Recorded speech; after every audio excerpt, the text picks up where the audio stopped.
Ancient Egypt. When we hear this name, we think of a civilization renowned for its grandeur, mysticism, and legendary rulers.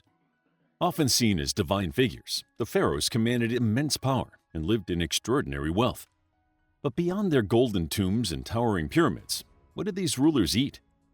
How did their diets reflect their status, and how did food shape the daily lives of the most influential individuals in Egypt? Keep watching to explore the feasts of the pharaohs, the culinary delights of different eras of ancient Egypt, the agriculture behind the meals, and the fascinating traditions surrounding their feasts. The agricultural system of ancient Egypt. Agriculture is behind every meal in any civilization, so it is only fitting that a journey to discover what the pharaohs ate begins with the ancient Egyptian agricultural system. It determined which foods were readily available, when they were available, and who could afford to eat them. However, the Egyptians lived in an arid desert environment. Based on the landscape, it may seem surprising that the land supported a civilization and allowed for so much luxury among the ruling class. Their great success in helping the population and allowing the civilization to survive famine when nearby cities struggled or starved was due to the river winding through their valley. The lifeblood of Egypt and its agriculture was the Nile River, which provided rich, fertile soil and enabled the growth of abundant crops. Agriculture was an important factor in keeping everyone alive and well, from the general population all the way up to the pharaohs. Nature played a role as well. The annual flooding of the Nile between May and September replenished the land. Each year, the riverbanks overflowed, flooding the surrounding plains, providing water and essential nutrients to the soil, which allowed for the cultivation of wheat, barley, fruits, and vegetables. This was the secret to Egypt's success and why the pharaohs could eat so lavishly. Livestock such as cattle, geese, and ducks were also raised to provide meat and dairy. Staples of the pharaoh's diet. Though historians and archaeologists have unearthed many records and pieces of evidence from ancient Egypt, it can be challenging to decipher what exactly the pharaohs ate and how their diets differed from those of the people they ruled. Scientists have been able to reconstruct the ancient Egyptian diet by analyzing bones. Calcified tissues in bones and teeth preserve dietary markers, allowing scientists to analyze what ancient Egyptians consumed.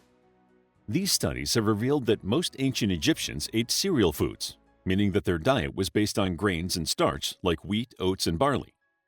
In addition to grain-based items like bread and beer, the common ancient Egyptian meal could also have included vegetables, fruit, milk, dairy products, or fish. The diets of wealthier citizens might also include poultry or even beef. While everyday Egyptians survived on a diet heavy in bread, beer, and vegetables like onions, the pharaohs had access to a far more lavish menu. Bread was still a staple, but their bread was made from the finest emmer wheat, which the Romans called pharaoh's wheat, often sweetened with honey and flavored with exotic ingredients like coriander and sesame seeds. Beer, a fundamental beverage for all Egyptians, was consumed by the pharaohs in a refined form, sometimes mixed with dates or spices. Fruits such as figs, dates, pomegranates, and grapes were highly prized and often served fresh or dried. Vegetables like garlic, leeks, and lettuce were common accompaniments to meals, while honey was frequently used to enhance flavors. Meat and luxury foods. In ancient Egypt, meat was considered a luxury. However, for the pharaohs, it was likely a daily indulgence. Beef, lamb, and goat were commonly consumed, along with poultry such as ducks, geese, and pigeons. Fish from the Nile, including catfish and tilapia, were also on royal menus. However, some pharaohs, such as those of the New Kingdom, reportedly avoided fish due to religious beliefs. According to records, it seems the ancient Egyptians preferred beef out of all the meat available to them. However, it was almost entirely reserved for the wealthiest Egyptians, such as the pharaohs, because the common people could not afford it. Even among the elite, it was typically saved for special occasions and religious ceremonies. It was so expensive because cattle needed fields of grass to eat, which took precious land away from crop production. Despite the high cost of raising cattle, the process of butchering and processing the animals wasted nothing. Every part of the animal was used. One of the most extravagant foods in the pharaohs' diets was roasted and stuffed fowl, a dish reserved for grand occasions. Meat was expensive, and preparing a whole bird with elaborate fillings was typically reserved for special occasions. Pharaohs also had access to various imports, including cinnamon, myrrh, and rare spices from trade routes extending as far as Mesopotamia and the Indus Valley. They enjoyed imported wine, oils, and nuts such as almonds and pine nuts, which were often added to bread and desserts. There are records of highly prized delicacies such as hippopotamus meat, though it was uncommon. Hippopotamuses, antelopes, and gazelles could be found in the marshes and grasslands of Egypt and were presumably hunted for the wealthiest Egyptians to consume. Similarly, exotic birds and game were hunted and prepared for the most distinguished gatherings, showcasing the wealth and status of the rulers hosting the event. Even non-exotic birds like pigeons and doves were considered delicacies alongside the meat and eggs of pelicans and ostriches. Feasts and special occasions and the role of food in Egyptian rituals and religion. Banquets and feasts were common among the elite. There were huge ordeals in beautifully decorated halls or outdoor pavilions in the pharaoh's palace. The venues were intricately decorated with carvings, colorful murals, and rich textiles.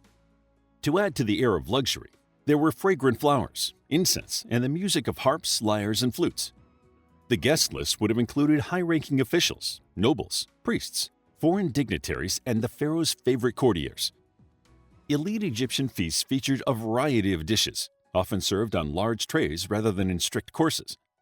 Lighter foods like fresh fruit and bread were likely eaten first, followed by richly flavored meats such as roast beef, lamb, goat, or poultry, which were marinated with herbs like coriander, garlic, and cumin. Some feasts may have included fish, such as catfish and tilapia, though its role in royal dining is debated due to religious restrictions. Vegetables were commonly stewed or boiled rather than roasted. For dessert, honey-based cakes, sweetened breads, and fruit pastes made from dates and figs were among the most popular treats. Though less common for the lower classes, wine was a significant part of elite gatherings. Red and white wines were imported from the Mediterranean or produced in Egypt's vineyards. The pharaoh's wine was often stored in amphorae. In addition to wine, the feast typically had beer and sometimes flavored water available. The water was flavored with flowers, herbs, or fruits. These feasts not only featured delicacies, but also top-tier entertainment. Dancers, acrobats, musicians, storytellers, and poets recited epic tales celebrating the pharaoh's achievements. Food was also an essential part of ancient Egyptian religion. Sometimes these rituals took place during the extravagant feasts the pharaohs held. Symbolic foods representing fertility, life, and abundance were served, and toasts and libations were made to honor the gods and ancestors. Apart from feasts and parties, food played a significant role in other religious offerings, with grand feasts dedicated to the gods. Temples were stocked with vast stores of bread, beer, and livestock, which were not only given as offerings, but also consumed by priests and royalty. Some foods, such as lettuce, were associated with fertility gods, while honey was often used in ritualistic practices due to its symbolic purity. One example of food in a religious context is the Feast of Opet. Every year during the inundation of the Nile, the ancient Egyptians held one of their most spectacular festivals. It was celebrated in the city of Thebes, and its centerpiece was a grand procession between two towns in which statues of the city's most sacred gods, Amun-Ra, supreme god, his wife Mut, and his son Khonsu, were placed in special vessels called barks and borne from one temple to the other. During this festival, food was very important. It featured a feast that initially lasted 11 days. However, by the time Ramses III took the throne in 1186 BCE, the festival lasted as long as 27 days. The ancient Egyptians would feast on fruits like figs, grapes, pomegranates, bread, beer, and more. Food was also used as an offering to the gods. While the pharaohs weren't as involved in making sacrifices to the gods as priests would have been, part of their responsibility as divine rulers was to act as a go-between for the gods and the people of Egypt. A pharaoh might make food offerings of bread, beer, fruit, meat, and more to the deities, kings, and blessed dead. Beef was an especially valuable offering. Even in death, food remained an essential aspect of the pharaoh's journey. Tombs were stocked with provisions to sustain the dead in the afterlife, including bread, meats, and jars of wine, ensuring they continued to feast for eternity. For example, beef was found in the tomb of King Tutankhamun, and veal was often found in the tombs of other high-status people. It was the ancient Egyptians' way of caring for their dead. Because the soul continued to exist after death and required sustenance, those who laid the dead to rest ensured that their souls would not go hungry in the afterlife by providing food. How do we know what the pharaohs ate? Even though the feasts these great rulers indulged in occurred hundreds of years ago, we can still piece together what foods were on the table. Our knowledge of ancient Egyptian cuisine comes from various sources, including tomb paintings, archaeological remnants, hieroglyphic inscriptions, and the remains of food found in burial sites. Detailed depictions of feasting and food preparation on tomb walls and records provide valuable insight into their culinary traditions.